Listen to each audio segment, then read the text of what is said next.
अध्याय 1 rich dad poor dad. Robert Kiyosaki के अनुसार मेरे दो डैडी थे, एक अमीर और दूसरे गरीब। एक बहुत पढ़े लिखे थे और समझदार थे।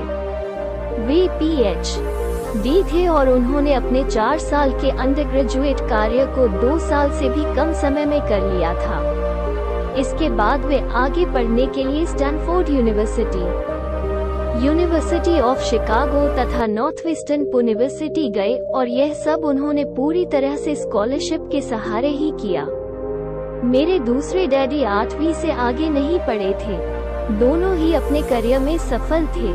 दोनों ने जिंदगी भर कड़ी मेहनत की थी। दोनों ने ही काफी पैसा कमाया था, परंतु उनमें से एक पूरी जिंदगी पैसे के लिए परेशान होता रहा। दूसरा हवाई के सबसे अमीर व्यक्तियों में से एक बन गया।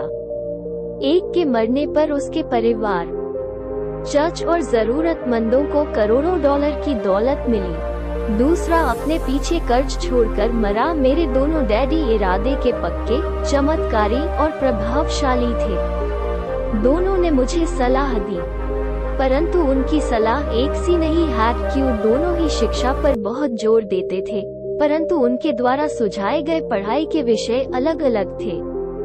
अगर मेरे पास केवल एक ही डैडी होते तो मैं या तो उनकी सलाह मान लेता या फिर उसे ठुकरा देता। चूंकि सलाह देने वाले 2 थे, इसलिए मेरे पास 2 विरोधाभासी विचार होते थे, एक अमीर आदमी का और दूसरा गरीब आदमी का।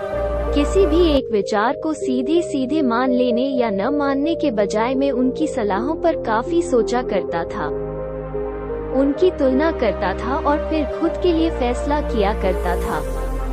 समस्या ये थी कि अमीर डैडी अभी अमीर नहीं थे और गरीब डैडी अभी गरीब नहीं थे। दोनों ही अपने करियर शुरू कर रहे थे और दोनों ही दौलत तथा परिवार के लिए मेहनत कर रहे थे, परंतु पैसे के बारे में दोनों के विचार और नजरिए एकदम अलग थे। 25